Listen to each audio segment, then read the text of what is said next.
Bueno, entonces, acá tenemos la actividad 5, estamos con el práctico de derivada, ¿sí?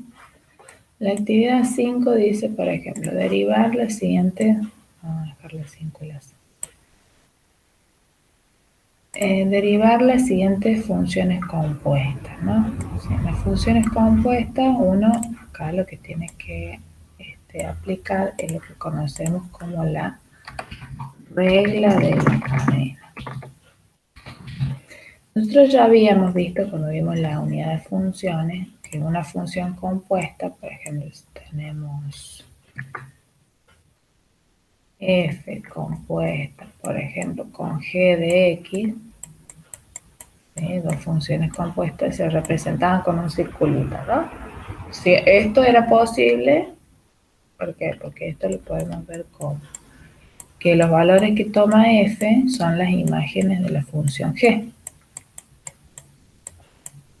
Entonces, para que esto sea posible, siempre lo que se tiene que cumplir es que la imagen de la función g tiene que estar contenida en el dominio de la función f. Entonces, cuando uno quiere buscar la derivada de la función f, ¿sí? Como está compuesta, ¿qué vamos a tener? Que f' de g de x, ¿sí? Siempre vamos de afuera hacia afuera. De afuera hacia adentro es la derivada de f de g de x por la derivada de la función que está adentro, por g' de x. Eso es lo que llamamos la regla de la cadena. Entonces, por ejemplo, vamos a hacer el C. Si tenemos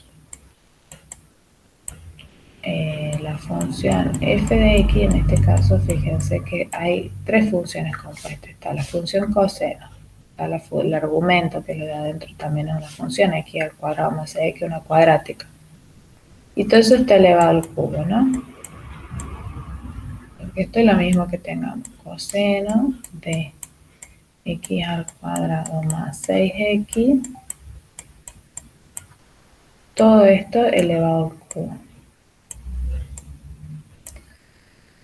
Entonces, vamos, fíjense acá tenemos f, la función f que sea, por ejemplo, la x al cubo, la g que sea coseno y una función h que sea la de adentro. Entonces tenemos f de g de h de x, ¿no?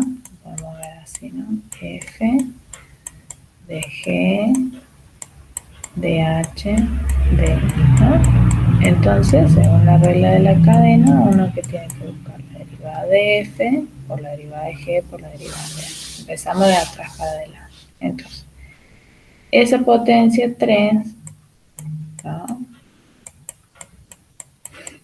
Va a pasar abajo multiplicando aquí. Y al coseno de x al cuadrado más 6x, que esto queda elevado a la 2. Bien, por ahora la derivada de lo de adentro, que es el coseno. La derivada del coseno era menos el seno de x al cuadrado, nos va a quedar lo de adentro igual 6x, por la derivada de lo que está adentro del argumento de la función trigonométrica, sería 2x más 6.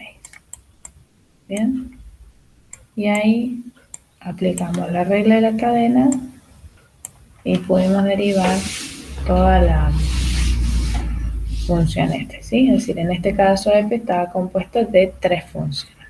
Y vamos de afuera hacia adentro. La primera función sería la cúbica, después tenemos la función coseno y después tenemos la función de dentro del paréntesis. Entonces, vamos de afuera hacia adentro, 3. Digamos, derivamos la x al cubo, ¿no? 3 por esto como está y nos queda elevado a la potencia 2 porque le tenemos que restar 1 al exponente. Ahora derivo la función coseno que está dentro. Vamos siempre de afuera hacia adentro. Menos seno del argumento, en este caso lo dejamos como está. Y finalmente derivamos lo que está adentro del argumento y lo multiplicamos.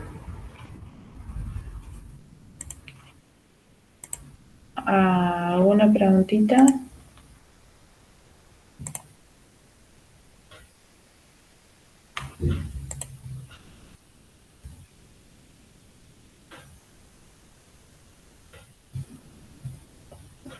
Bueno, para calcular en el caso del 6 la derivada de las funciones exponenciales y logarítmicas,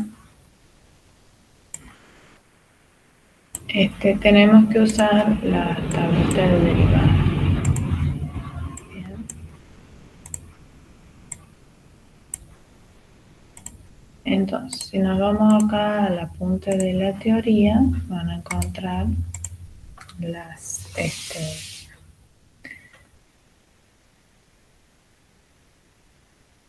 tablas de derivadas. Entonces, por ejemplo, la derivada de la función e a la x siempre es e a la x. Vamos a hacer como ejemplo esto. Vale, ¿no? Derivada. Pero en este caso, la función e a la x está compuesta por esta que está ahí entre paréntesis, ¿no?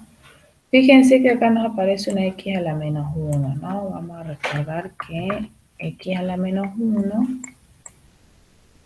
es lo mismo que la función 1 sobre x, ¿no? Bueno, entonces la derivada, por ejemplo, de r de x, ¿a qué nos va a quedar? Tenemos que hacer regla de la cadena, ¿no? Y vamos a derivar de afuera hacia adentro. E a esta exponente nos queda igual. E al mismo exponente. ¿Por qué? Porque la derivada de e a la x era e a la x. Menos x más 6 por x a la menos 1. ¿Bien?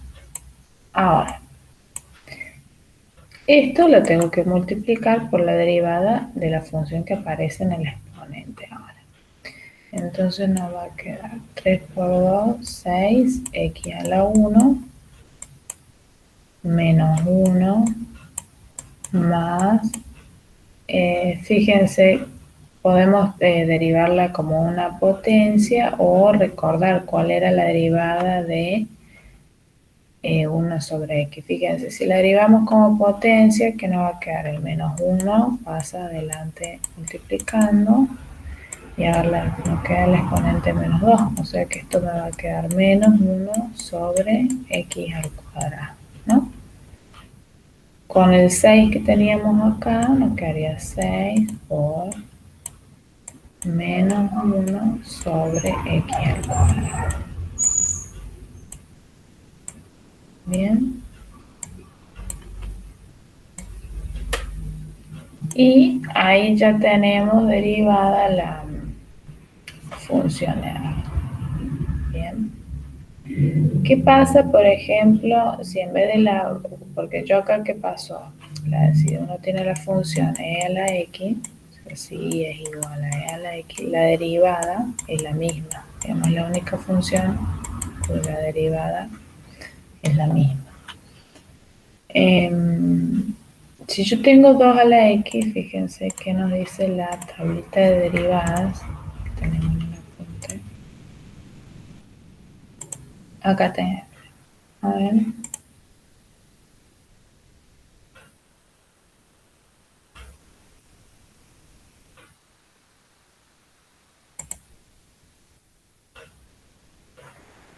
Acá, fíjense, la derivada de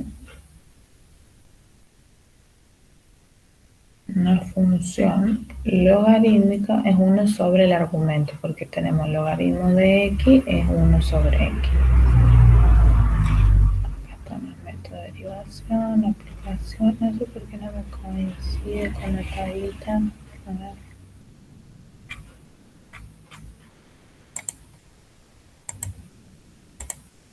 Ahí está. Bueno, entonces acá en esta tablita derivada, nosotros, fíjense, 1 sobre x, la derivada era menos 1 sobre x al cuadrado. Bueno, la derivada de e a la x es e a la x.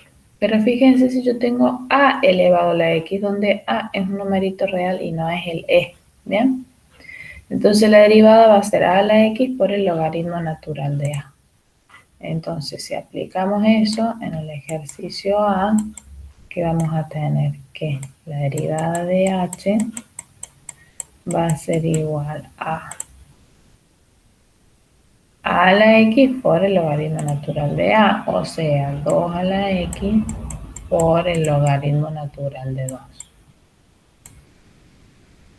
Eso para la función. Y fíjense, la función acá, la c, la derivada de g, tengo una función compuesta, es decir, el logaritmo natural, pero ya no de x, sino de 2x al cubo. Entonces, si yo tengo la función logaritmo natural de x, la derivada es 1 sobre x.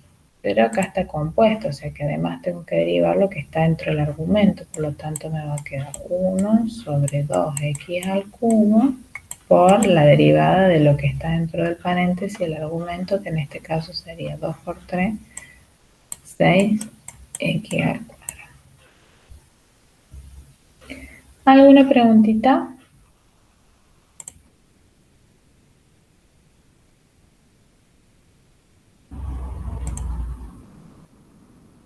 Si se quedaron en algún lugar, puedo volver, no hay problema.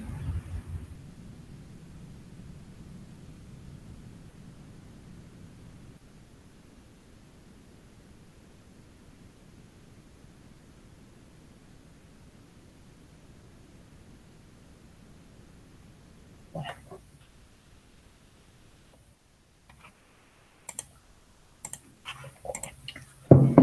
Vamos entonces con la derivada implícita, que es la actividad 7. Fíjense que en todo esto, en donde nosotros tenemos que derivar, nos aparece f de x y toda una expresión que está solo en x, ¿ven? O sea, es como si uno tuviera y igual a algo que está en términos de x, ¿no? ¿Sí? Bueno, cuando no nos aparece esto, así, por ejemplo, que no tenemos la y despejada, por decirlo de alguna manera, la variable y, entonces estamos en la presencia de una función implícita, ¿no? Entonces, por lo tanto, para derivar tenemos que buscar la derivada implícita. Hay que acordarse que uno puede escribir y como la derivada de la función y respecto de la derivada de x, de la variable x, ¿no? Entonces, por ejemplo, si queremos derivar esta función donde no está despejada la y, y en algunos casos, acá despejar la y no es muy complicado, pero en algunos casos sí puede complicarse. Entonces, para evitarnos ese trabajo, ¿qué vamos a hacer? Vamos a derivar la función respecto de x, y cuando lleguemos a la y, ponemos nada más y', puedo escribir esto, y' como la derivada de y respecto de x, ¿no? Entonces, por ejemplo, la derivada de 4x al cuadrado va a ser 8, voy término por término, ¿no? 8x a la 1, ¿no? Menos, y acá, fíjense, me queda 3 por la derivada de la función y respecto de la variable x, o sea, y'. Lo podría ver como un producto, ¿no? Pero este es un número, una constante. Entonces la derivada del primero acá de 3 me va a dar 0, ¿no? 0 por el segundo como está. Quiero derivar eso, ¿no? 0 por el segundo como está, más el primero como está, que es menos 3, por la derivada del segundo, que es y'. Bueno, si se fijan, 0 por y se canceló y nos quedó acá menos 3y'. Es decir, cuando tenemos la función constante, que es este numerito 3, en este caso lo dejamos como la constante multiplicada por la función y. Derivamos de este lado 2x menos 1. Bien. Entonces ahora basta con que uno despeje la variable y'. Despejemos y', entonces nos va a quedar 2x menos 8x, todo eso dividido menos 3. Entonces y' nos queda igual a menos 2/3 de x. Bueno, acá, perdón, podríamos sacar la cuenta directamente, ¿no? Porque 2x menos 8x nos da menos 6x sobre menos 3. Los menos se cancelan, se dividió 3 y' es igual a 2x. O sea, la derivada implícita acá nos quedó, encontramos la derivada de y a partir de la derivada implícita. Bien.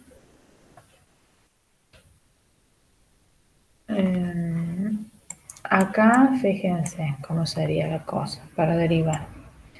Quedaría 3x al cuadrado, que es la derivada del primer término, más tenemos una función compuesta y que está elevada al cuadrado, entonces nos va a quedar 2 por y por la derivada de y, que es lo de adentro, ¿no? Y acá podemos hacer este producto, ¿no? Tengo 3x por la función y. Entonces la derivada del primero es 3 por el segundo como está, más el primero como está, 3x, por la derivada del segundo. ¿Y quién es la derivada del segundo? Y'. Bueno, que hay que hacer un trabajito más largo porque tenemos que despejar y'. Entonces, ¿qué vamos a hacer? Fíjense. Podemos poner acá 3x al cuadrado, que lo dejemos a la izquierda. 3x al cuadrado menos 3y, que nos va a quedar igual a 3x por y', ¿no? Este término puede pasar al otro lado restando. Acá el 3y pasó a la izquierda restando. Ahora, porque quiero agrupar los términos que tienen y' con los que tienen y', o sea, este término lo quiero agrupar con este. Entonces pasa al otro miembro de la igualdad restando.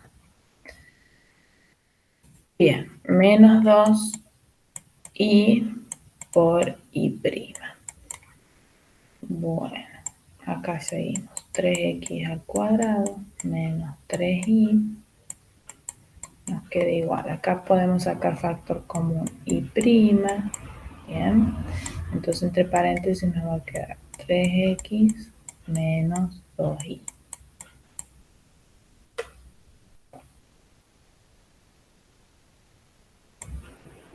Bien, finalmente podemos despejar y', y ¿qué nos va a quedar?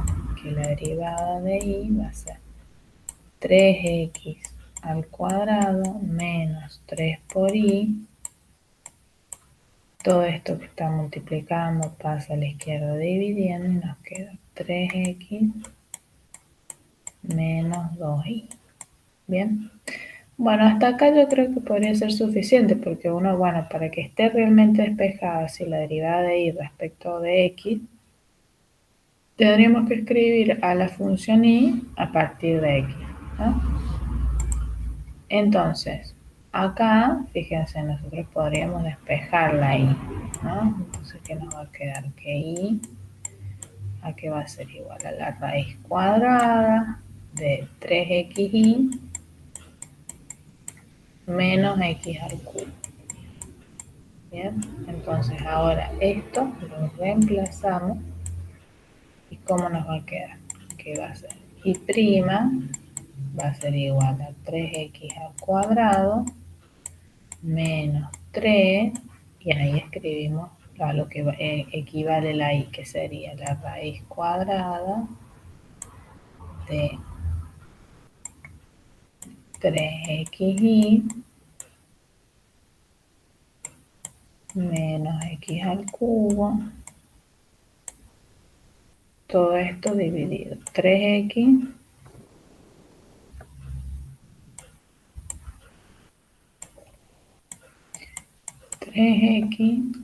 menos 2 por y, donde en lugar de la y vamos a poner a qué equivale la y. Bueno, acá habría un trabajo recursivo porque me sigue apareciendo, fíjense, la y adentro del acá no logré despejarla bien. A ver cómo podemos despejar acá la I. Vamos a hacer espacio. A ver si es posible también, ¿no? De todos modos, con que ustedes lleguen al trabajo, al menos hasta acá, en el parcial se va a considerar bien. ¿Sí? A ver, acá tendríamos que despejarla ahí. Acá no nos había quedado despejada porque fíjense que me quedó de nuevo la I adentro de la raíz. A ver de qué forma podemos despejar la variable I. A ver si alguien me ayuda. Tendría que agrupar, ¿no? Es decir, poner en el mismo término respecto del igual. En el mismo miembro, ya sea a la izquierda o a la derecha, los términos que tienen I. Entonces, ¿qué me quedaría acá? I al cuadrado menos 3xi igual a menos x al cubo. Bien.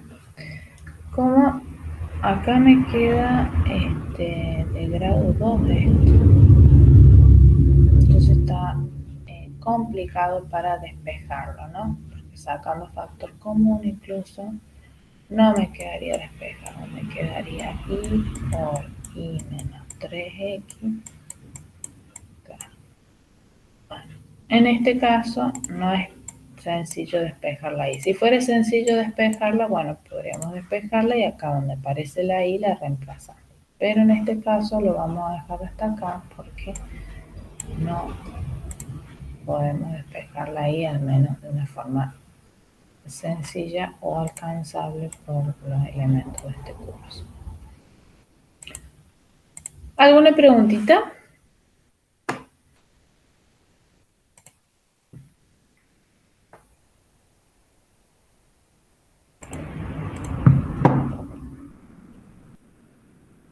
Bueno, acá donde nos piden la derivada del orden que se indica, cuando hablamos del orden de derivada nos referimos a primer derivada, segunda derivada, tercer derivada.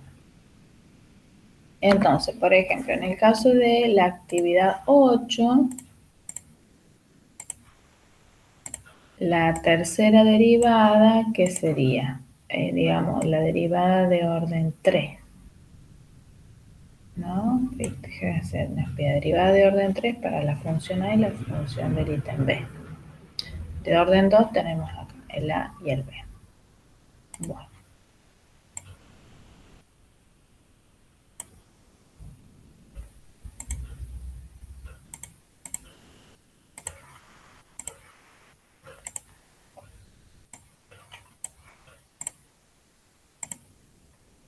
Bueno.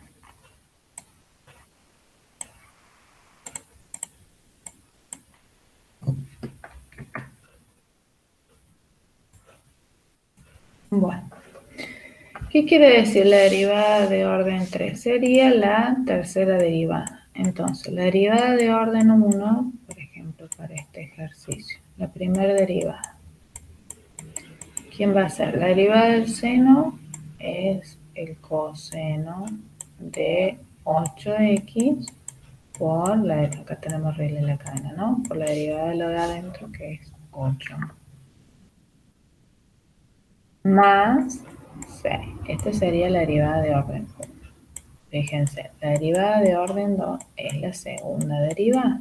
Entonces, ¿qué nos va a quedar acá? Esto también uno lo puede escribir con 8 por el coseno de 8x. Así sacamos el paréntesis del argumento, ¿no? Bueno, así, para que no se mezcle el 8 con... El 8 no está multiplicando la 8x, sino al coseno de 8x. Por eso se suele escribir adelante el numerito multiplicando la función trigonométrica. Más 6. ¿Bien? Entonces la segunda derivada tengo que derivar ahora el primer término, que sería 8, por la derivada del coseno, que es menos el seno de 8x por la derivada de lo que tiene adentro, que es 8. Esto es regla de la cadena, ¿no? Más 0, ¿no? Porque la derivada de 6 es 0. Y ahora tenemos la derivada de orden 3, que es lo que nos pide la consigna, que sería la tercera derivada. La tercera derivada es la derivada de la derivada de orden 3 es la derivada de orden 2, y la derivada de orden 2 es la derivada de la derivada de orden. Bueno, pero a ver acá que nos quedaría 8 por 8, 64, con ese menos podemos escribir acá menos 64 por el seno de 8x. Bueno, para derivar esto tenemos una constante por la función, que nos queda la constante por la derivada de la función. La derivada del seno, que es el coseno de 8x, por, como está compuesta, la derivada, la regla de la cadena, la derivada de lo de adentro por 8. 64 por 8 creo que nos da 512. Entonces la derivada de orden 3 que nos está pidiendo la consigna es 8 por menos 64 menos 512 por el coseno de 8x.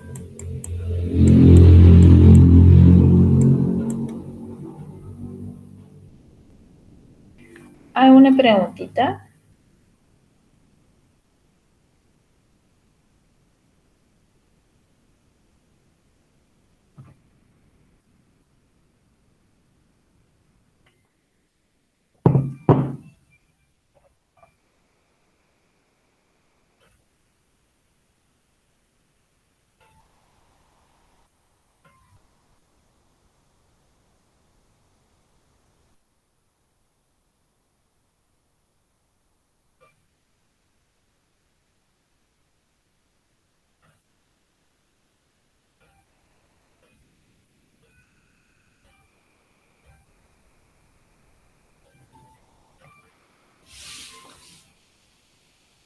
¿Alguna preguntita?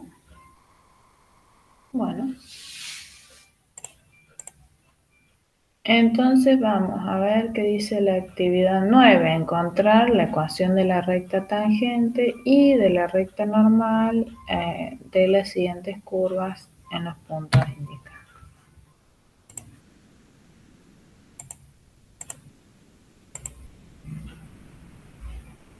Bueno, la recta tangente es una recta que toca la curva en un solo punto.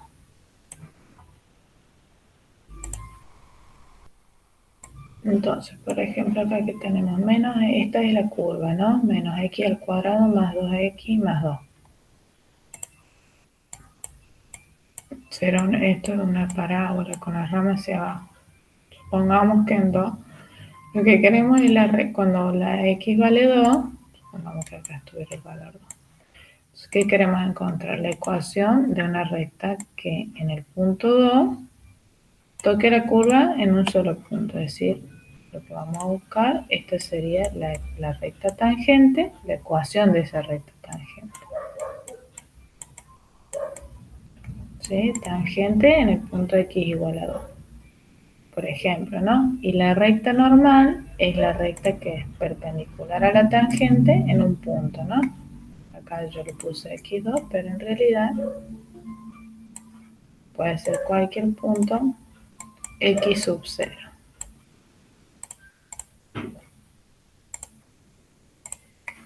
Entonces, la recta normal, a diferencia de la tangente, toca la curva en un punto y la recta normal en ese punto es perpendicular, es decir, la recta normal forma un ángulo de 90 grados con la recta tangente. Bien, entonces si esa es la normal, la violeta sería la recta normal a la curva, y curva, f de x, ¿no? A la curva en un punto x sub 0 tenemos la normal, la recta normal y la recta tangente. Entonces acá lo que nos está pidiendo es que para esta curva, cuando la x esta vale menos 1, uno encuentre la ecuación de la recta tangente en menos 1 y de la recta normal. A ver si construimos esa gráfica con GeoGebra. Más rapidito.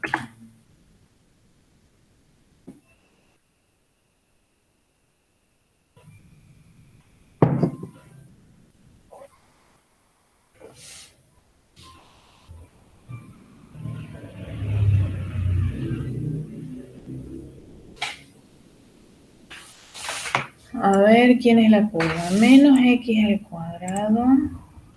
O sea, tenemos y igual a menos x al cuadrado más 2x más 2. Bien, tenemos acá una parábola con las ramas hacia abajo. Cuando la x vale menos 1, fíjense, ahí tenemos, cuando la x vale menos 1, en el punto A tendríamos que trazar la recta tangente, ¿no? Porque nos pide la tangente de la curva en menos 1. Y también la normal, ¿bien?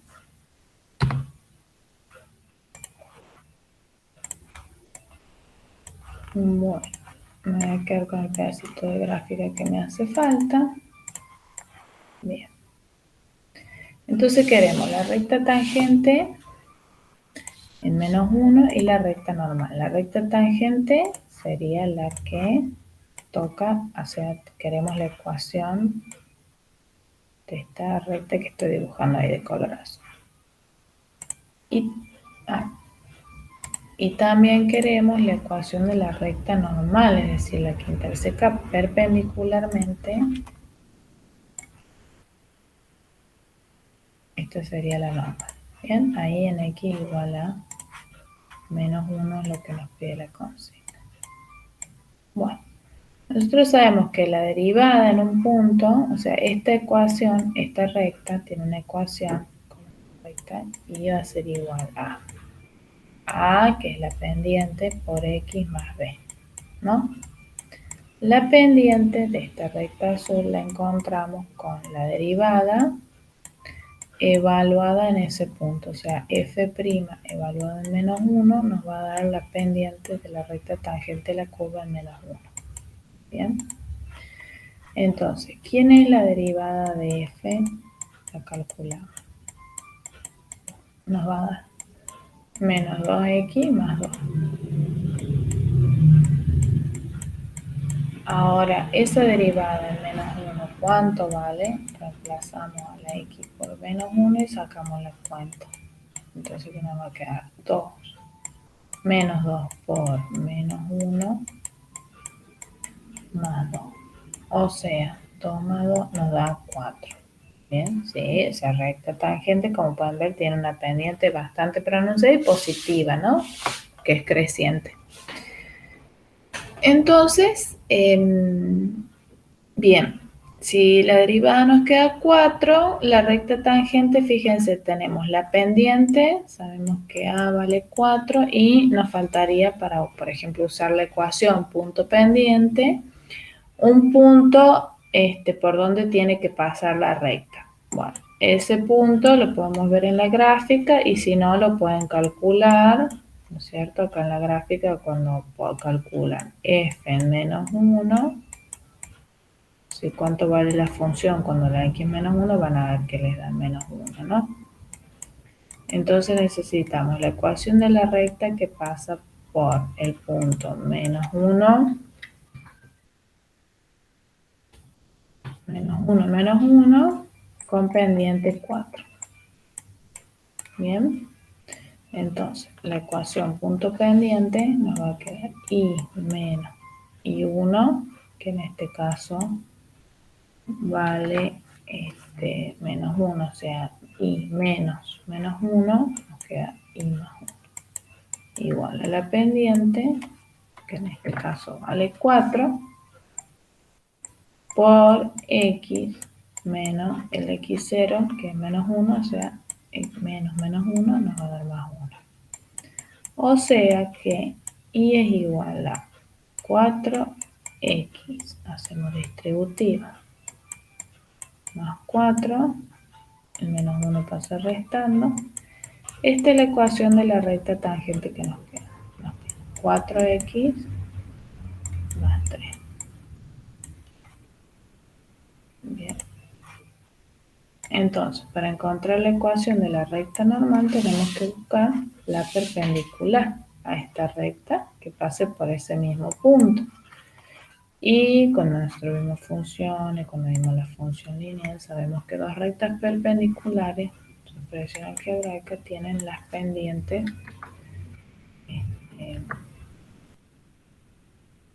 a la normal, que vamos a tener la pendiente, es el inverso multiplicativo, ¿no? Cambio de signo. Entonces nos va a quedar menos un cuarto. ¿Y por qué punto tiene que pasar? Y bueno, por el mismo punto tiene que pasar por el menos 1, la recta normal, ¿no? Bueno, repitiendo el proceso, acá con la ecuación punto pendiente para una recta, ya tenemos la pendiente. Tengo el punto por donde pasa, podemos encontrar la ecuación de la recta normal. ¿Alguna preguntita?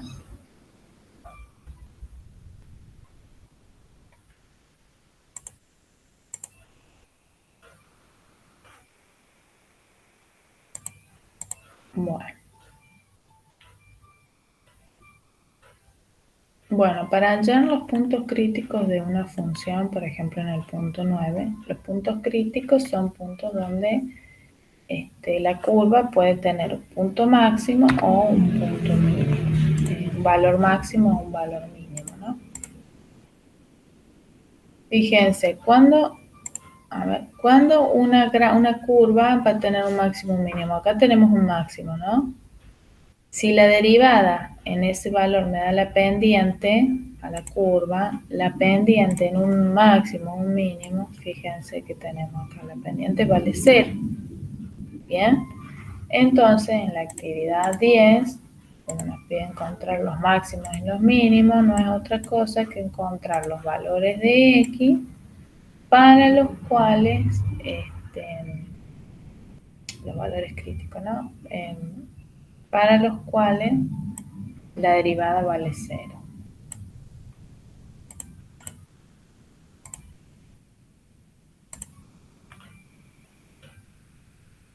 Entonces, a ver, los puntos críticos, ¿sí? No es otra cosa que encontrar los valores donde la derivada se anula, es decir, donde f' es igual a 0.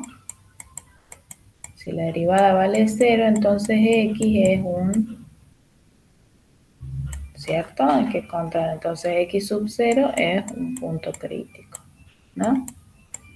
Un punto crítico, que puede ser un máximo, puede ser un mínimo, puede ser un punto de inflexión, ¿sí?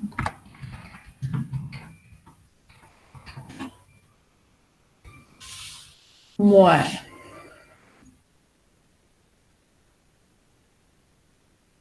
esos serían los puntos críticos de una función.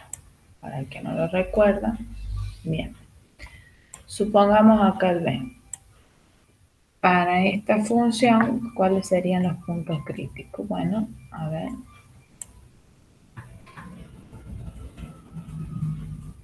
Sacamos la primera derivada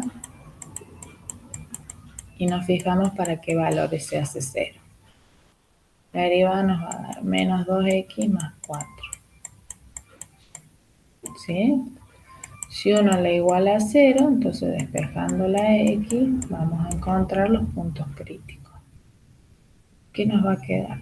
Si menos 2x más 4 igual a 0, entonces ¿qué nos va a quedar? Menos 2x es igual a 0 menos 4, menos 4. X es igual a menos 4 dividido menos 2.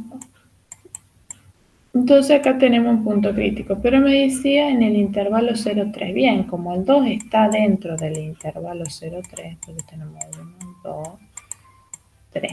¿No? El intervalo 0,3 cerrado son los valores de la recta numérica que están comprendidos entre el 0 y el 3, incluyendo los extremos, ¿no? El 2 está adentro, por lo tanto es un punto crítico dentro del intervalo que me pide. Bueno, ahora que ya tenemos el punto crítico, queremos saber si ese punto crítico es un máximo o es un mínimo. 0, 1, 2, 3. Bueno, ¿qué va a pasar? Si la función tiene un máximo, supongamos bien así la curva, ¿no? Entonces la derivada a la izquierda va a ser positiva y a la derecha va a ser negativa. Entonces, cuando la derivada cambia de positiva a negativa, ¿sí? Cuando la primera derivada cambia de positiva a negativa, estamos hablando de que ese punto crítico es un máximo. Ahora, si la cosa fuera al revés, o sea, lo que sabemos es que si la derivada en 2 se hace 0, puede ser así, la curva, o puede ser así. Lo que sabemos es que si vale 0, la pendiente de la tangente en 2 es 0, o sea, tenemos una recta paralela al eje.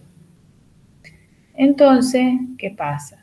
Si fuera un mínimo, ¿cómo va a cambiar la pendiente de la recta tangente? Y bueno, va a ser negativa a la izquierda y positiva a la derecha. O sea, cuando cambia el signo de la derivada de menos a más, estamos en presencia de un mínimo.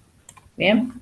Entonces, para saber si el punto crítico es un máximo o un mínimo, una técnica que sirve es del punto crítico, fijarse qué valor tiene la derivada a la izquierda y qué valor tiene la derivada a la derecha.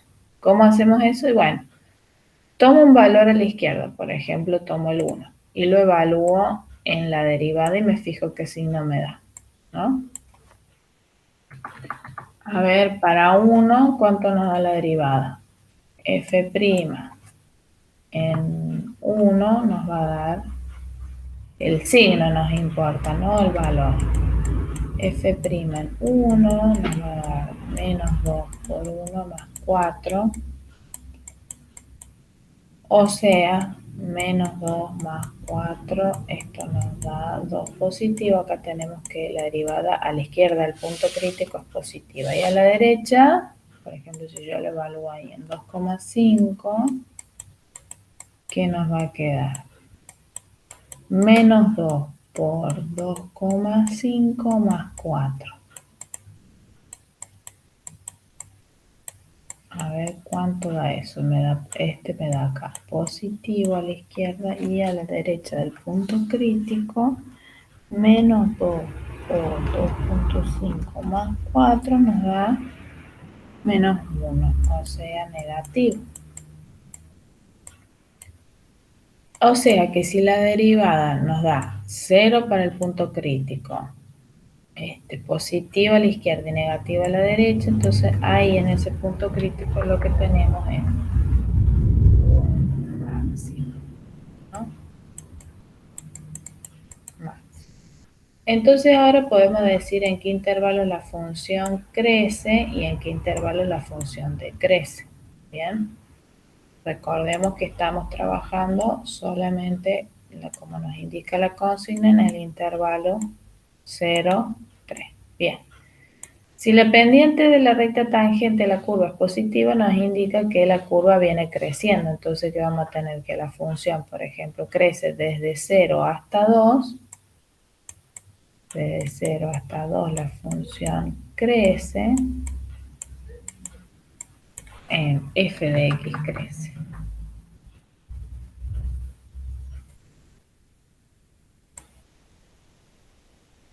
Y desde 2 hasta 3, voy a poner paréntesis en 2 porque en 2 no crece ni decrece, vale 0. Desde 2 hasta 3 cerrado, la función decrece.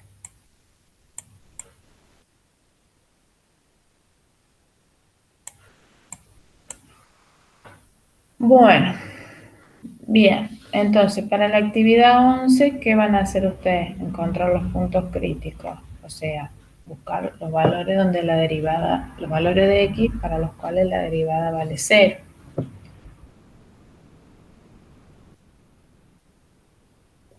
Luego van a analizar el signo de la derivada a la izquierda y a la derecha del punto crítico, de los puntos críticos, entonces van a ir viendo si tiene un máximo o un mínimo.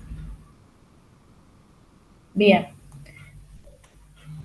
hay otra técnica más que es el criterio de la primera derivada, que también sirve para saber si el punto crítico es un máximo o un mínimo. Yo los invito a que ustedes lo vean, el criterio de la segunda derivada, ¿no? Según el signo de la segunda derivada en el punto crítico, uno puede saber si es un máximo o un mínimo. Bien, entonces supongamos que tenemos una curva, ¿sí? No, perdón. Supongamos que este fuera el eje X, este fuera el eje Y, y que tengamos un intervalo AB, ¿no es cierto? Y acá tengamos un punto crítico X0 para la curva. No sabemos si es un máximo o un mínimo. Entonces, ¿qué tenemos acá? Si nosotros calculamos la segunda derivada y la evaluamos en el punto crítico, es decir, en el X0, si esto nos da negativo, entonces eso significa que el punto crítico es un máximo. Esto es lo que se conoce como criterio de la segunda derivada. Y si la segunda derivada evaluada en el punto crítico nos da positivo, entonces tenemos un mínimo. Bueno, los mínimos pueden ser absolutos o relativos. Absoluto, si nosotros es el más mínimo de todos los mínimos, y relativo si es un punto mínimo nada más y hay otros mínimos más pequeños. Lo mismo para los máximos, ¿no? Por eso decimos punto crítico. El máximo puede ser absoluto o relativo. Absoluto si es el valor máximo de toda la función, de todos los valores máximos, el más grande de todo. O relativo si es uno de los valores máximos, pero no es el más grande de todos. Esto es lo que conocemos como criterio de la segunda derivada para determinar si el punto crítico es un máximo o un mínimo. ¿Bien? Entonces, para saber si un punto crítico es máximo o mínimo, tenemos dos técnicas, ¿no? Para saber si un punto crítico es máximo o mínimo, tenemos dos técnicas. Una que es fijarse el signo de la primera derivada a izquierda, sería analizar, ¿no? Analizar el signo de la primera derivada a izquierda y derecha del punto crítico. Según cómo cambie, de más a menos o de menos a más, va a ser un mínimo o un máximo. O también podemos usar lo que tenemos acá como criterio de la segunda derivada. ¿Bien? Bueno, esto para el ejercicio 11. Bueno, después dice, utilizando el criterio de la segunda derivada, determinan los intervalos en que la función es cóncava hacia arriba y cóncava hacia abajo. Y los valores de x que son puntos de inflexión. Bueno, si una función es cóncava hacia arriba, significa que, por ejemplo, algo así, ¿no? A ver, archivo nuevo, no. Supongamos que tenemos una curva, ¿no? Nosotros decimos que la función es cóncava hacia arriba cuando la recta tangente se puede trazar por arriba de la curva, ¿no? Esto sería, perdón, cóncava hacia abajo.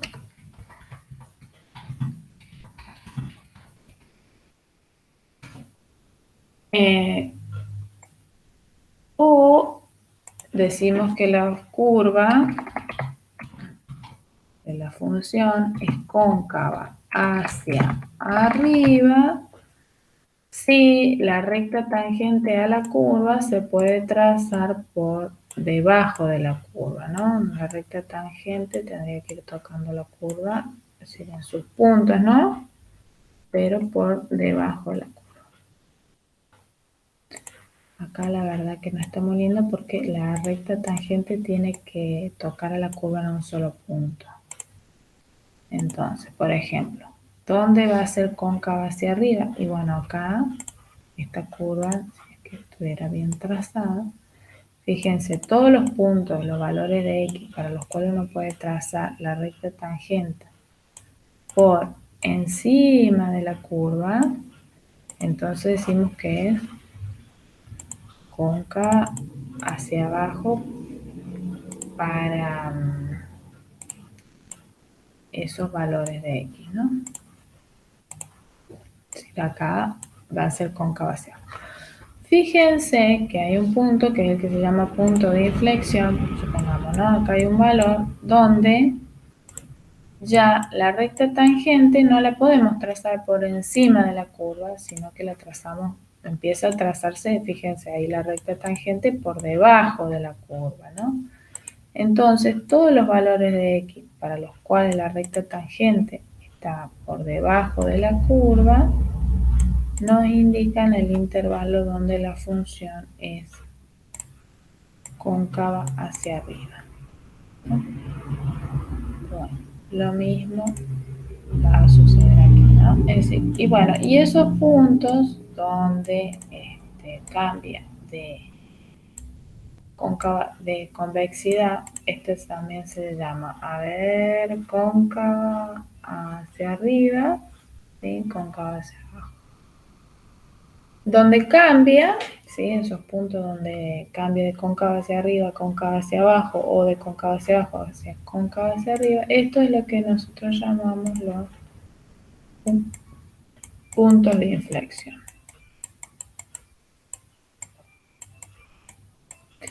¿Cómo encuentro un punto de inflexión? Y bueno, donde la segunda derivada se hace cero, ¿sí? F segunda en x0 si se anula, si busco los valores de x para los cuales la segunda derivada vale 0, ahí va a ser el x sub 0, ¿no? Ese es el punto, esos son los puntos de inflexión, ¿no?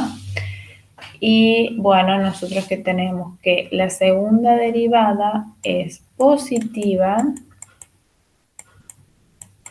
cuando la función es cóncava, acá no me acuerdo si era positiva o negativa, mayor o menor a 0, acá la segunda derivada cuando es cóncava hacia abajo, si alguien puede chequear el apunte de teoría,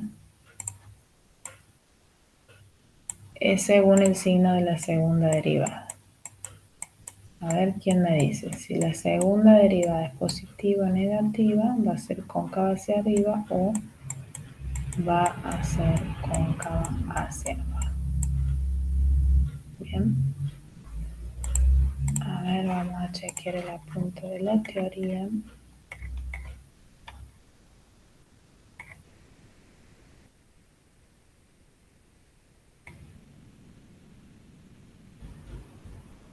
Mínimos, máximos.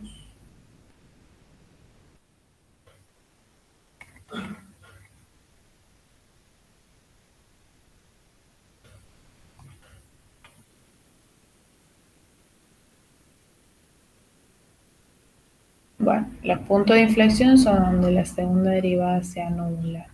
Acá, concavidad. Si la segunda derivada es positiva, entonces es una curva cóncava hacia arriba.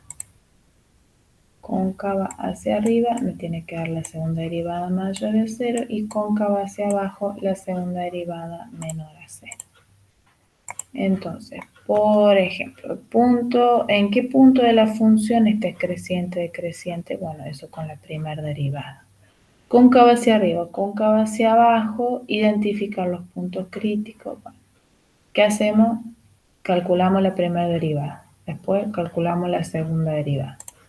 Igualamos la segunda derivada a 0 para encontrar punto de inflexión. Y después del punto de inflexión vemos el signo de la segunda derivada a izquierda y a derecha Bien, si cambia el punto de inflexión y si a la izquierda es negativa y a la derecha es positiva, o si es positiva y negativa, ahí vamos a tener un intervalo donde es cóncavo hacia arriba o cóncavo hacia abajo. ¿Alguna preguntita?